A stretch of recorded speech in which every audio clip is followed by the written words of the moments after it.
Isaac John, എങ്ങനെയാണ് ഗൾഫിലെ ഇപ്പോഴത്തെ അവസ്ഥ? വെടിനിർത്തൽ വന്നതിന് ശേഷം ആഘോഷത്തിലായിരുന്നുവല്ലോ ഗൾഫ് ജനത. ഇപ്പോൾ എങ്ങനെയാണ് അവിടുത്തെ ഒരു അവസ്ഥ?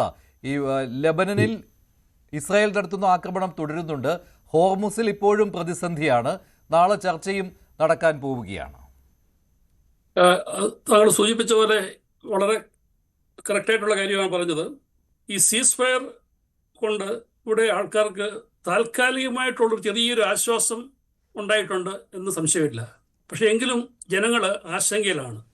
ഇവിടുത്തെ പ്രവാസികളും ഇവിടുത്തെ നാഷണൽസും ഇവിടുത്തെ ഭരണാധികാരികളും അതിൽ പലർക്കും ഈ ഒരു സീസ് ഫയർ ഇത്ര പെട്ടെന്ന് ഒരു എബൌട്ട് ടേൺ US ഭാഗത്തു നിന്ന് ഉണ്ടായതിൽ അതൃപ്തിയുണ്ട്. കാരണം ഇതിന് ഒരു ഡിസൈസീവ് ആയിട്ടുള്ള എൻഡ് ആയിരുന്നു ഇവിടെയുള്ള ആൾക്കാർ ആഗ്രഹിച്ചിരുന്നത്. അല്ലെങ്കിൽ ഇത് നീണ്ടു നിൽക്കുന്ന ഒരു ഒരു ഒരു ഒരു ഭീതിയുടെ നേരിൽ അവർക്ക് വീണ്ടും ജീവിക്കേണ്ടി വരും. അതൊന്ന്. രണ്ടാമത്തെ കാര്യം, ആദ്യം മുതൽ തന്നെ ഈ സീസ് ഫയറിലെ തത്വങ്ങൾ, അതിനുള്ള കണ്ടീഷൻസ് ലംഘിക്കപ്പെട്ടു. അത് ലംഘിച്ചത് ആദ്യമായിട്ട് ആരാണ്? ഇസ്രായേലാണ്. അവർ ഹെസ്ബുള്ളയ്ക്കുള്ള ആക്രമണം അവർ ഒട്ടും നിർത്തിയില്ല. അപ്പോൾ ഹെസ്ബുള്ള ഈസ് ആൾസോ ഈ പാർട്ട് ഓഫ് ദിസ് ഇതാണ് ഈ സീസ് ഫയർ എഗ്രിമെൻ്റ് എന്നാണ് ഇറാൻ ആവശ്യപ്പെട്ടത്. കാരണം ഹെസ്ബുള്ളയെ ഞങ്ങൾ ഒരു കാലത്തും വിടത്തില്ല, അവർ ഞങ്ങളുടെ കൂടെയുണ്ട്, ഞങ്ങളുടെ പാർട്ടാണെന്ന് അവർ പ്രഖ്യാപിച്ചു കഴിഞ്ഞു. അപ്പോൾ ഹെസ്ബുള്ളയെ മാത്രം തിരിഞ്ഞിട്ട് അടിക്കാനായിട്ട് അവർ സമ്മതിക്കത്തില്ല എന്നുള്ള ഒരു കാര്യമുണ്ട്. അത് വ്യക്തമായിട്ട് ഇറാൻ പറഞ്ഞു കൊടുത്തു. എങ്കിലും ഇസ്രായേലിന് എങ്ങനെയെങ്കിലും ഈ സീസ് ഫയർ അലങ്കോലപ്പെടുത്തണമെന്ന് ഏറ്റവും കൂടുതൽ ആഗ്രഹിക്കുന്ന ഒരു രാജ്യമാണ് ഇസ്രായേൽ. അപ്പോൾ അവർ ട്രംപിൻ്റെയോ ബാക്കിയുള്ളവരുടെ നിർദ്ദേശങ്ങളെ വകവെക്കാതെ അവരടിച്ചുകൊണ്ടിരിക്കുകയാണ്. അപ്പോൾ അവരാണ് ആദ്യമായിട്ട് സീസ് ഫയറിൻ്റെ നിയമങ്ങൾ ലംഘിച്ചത്. ആരാണ്? ഇസ്രായേലാണ്. അപ്പോൾ അങ്ങനെ ആയപ്പോൾ ഇവർക്ക് മതിയായ കാരണം കിട്ടി ഇറാന്. കാരണം ഇറാന് ഈ ഒരു സീസ് ഫയർ ഇങ്ങനെ അവസ്ഥ കൊണ്ടുവരാൻ ഇറാന് സാധിച്ചെങ്കിൽ, അല്ലെങ്കിൽ അതിനെ നിർബന്ധിതരാക്കി, US നിർബന്ധിതരാക്കിയെങ്കിൽ അവിടെ ആൾക്കാർ സത്യത്തിൽ നിഷ്പക്ഷമായി ചിന്തിക്കുന്ന ആൾക്കാർക്ക് മനസ്സിലാവും ഇതിൻ്റെ ഇതുവരെയുള്ള വിജയത്തിൽ നോക്കുകയാണെങ്കിൽ 60% ഇറാൻ വിജയിച്ച് നിൽക്കുകയാണ്. കാരണം അവർക്ക് ഒരുപാട് നാശനഷ്ടങ്ങൾ ഉണ്ടായിട്ടുണ്ട്. അവരുടെ ഇൻഫ്രാസ്ട്രക്ചർ ഫെസിലിറ്റീസിന് ഇറപ്പറബിൾ ആയിട്ടുള്ള ഡാമേജ് ഉണ്ടായിട്ടുണ്ട്. പക്ഷേ അവരുടെ മനോവീര്യത്തെ തകർക്കാൻ, അവരുടെ സ്പിരിറ്റ് ഓഫ് റെസിസ്റ്റൻസ് ആൻഡ് അവരുടെ ഇൻഡോമിറ്റബിൾ സ്പിരിറ്റ് ആൻഡ് ആ പേട്രിയോട്ടിസത്തിന് തകർക്കാനായിട്ട് അമേരിക്ക കഴിഞ്ഞിട്ടില്ല. വെടിനിർത്തലിന്റെ ആ ഒരു സമയം മിനിയാന്നായിരുന്നു. മിനിയാന്ന് മുതലാണ് വെടിനിർത്തൽ നിലവിൽ വന്നത്. വെടിനിർത്തൽ പ്രഖ്യാപിച്ച് 24 മണിക്കൂറിന് ശേഷമായിരുന്നു ഈ ഹോർമുസിലെ ഈ തർക്കം കാരണം. ഹോർമുസ് കടലിടുക്ക് ഇറാൻ വീണ്ടും അടയ്ക്കുന്നു. തുടർന്ന് അമേരിക്കയുടെ ഭാഗത്ത് നിന്ന് ഭീഷണി ഉണ്ടാകുന്നു. അതിനുശേഷം ഗൾഫ് രാജ്യങ്ങളിലേക്ക് ആക്രമണം ഉണ്ടായിരുന്നു. ഇപ്പോൾ കുവൈറ്റിൽ അങ്ങനെ ഒരു ആക്രമണം ഉണ്ടായിട്ടുണ്ട് എന്ന് റിപ്പോർട്ടുണ്ടായിരുന്നു. അതുണ്ടായിട്ടുണ്ട് മിനിഞ്ഞാന്ന്. അതായത് ഈ വെടിനിർത്തൽ പ്രഖ്യാപിച്ച ദിവസം തന്നെ അന്നൊരു ഒരു 10 മണിക്കൂറോളം ഇവിടെ ആക്രമണം ഉണ്ടായിരുന്നു. കാരണം അതിൻ്റെ കാര്യം, ഇറാനിലെ പല സ്ഥലത്തു നിന്നാണല്ലോ അത് ഓപ്പറേറ്റ് ചെയ്യുന്നത്. അവിടെ പിന്നെ ഒരു സെൻട്രലൈസ്ഡ് ഒരു ഡിഫൻസ് സിസ്റ്റം അല്ല, അല്ലെങ്കിൽ അറ്റാക്ക് സിസ്റ്റം അല്ല.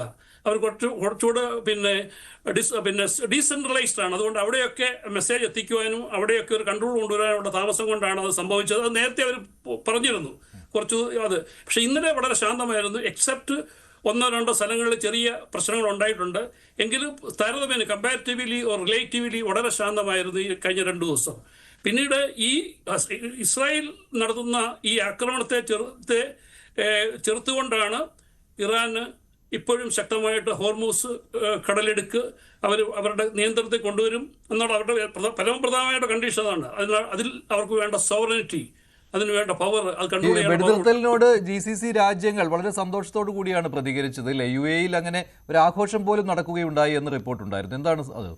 UAE-ൽ അവർ പ്രതികരിച്ചു. അവരിപ്പോഴും പറഞ്ഞത് എന്താണ്? അവർ ഇപ്പം ഇവിടെ ഈ വെടിനിർത്തൽ കൊണ്ട് ഉണ്ടാകുന്ന ഒരു സൂചന എന്ന് പറഞ്ഞാൽ ഇത് ലോക ചരിത്രത്തിൽ തന്നെ ഒരു പുതിയൊരു വഴിത്തിരിവാണ് മഞ്ജുഷ്.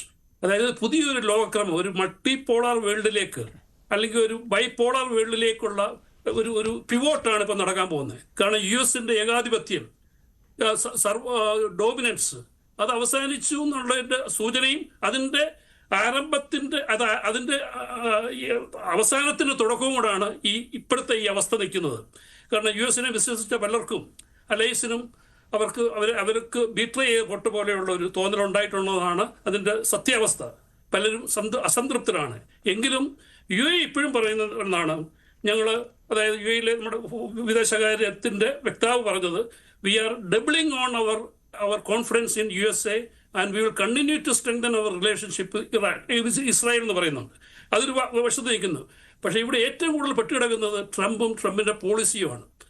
ട്രംപിൻ്റെ മിസ്അഡ്വഞ്ചറിൻ്റെ ഒരു ലെസൺ അദ്ദേഹം നേരിടാൻ പോവുകയാണ്. കാരണം USA ട്രംപിനെ അനുകൂലിച്ചവരും ഇതുവരെ അനുകൂലിച്ച റിപ്പബ്ലിക്കൻസിലും ഇതുവരെ എതിർത്തോണ്ടിരുന്നവരും ഒരുമിച്ച് ഒരു ശക്തിയായിട്ട് മാറി.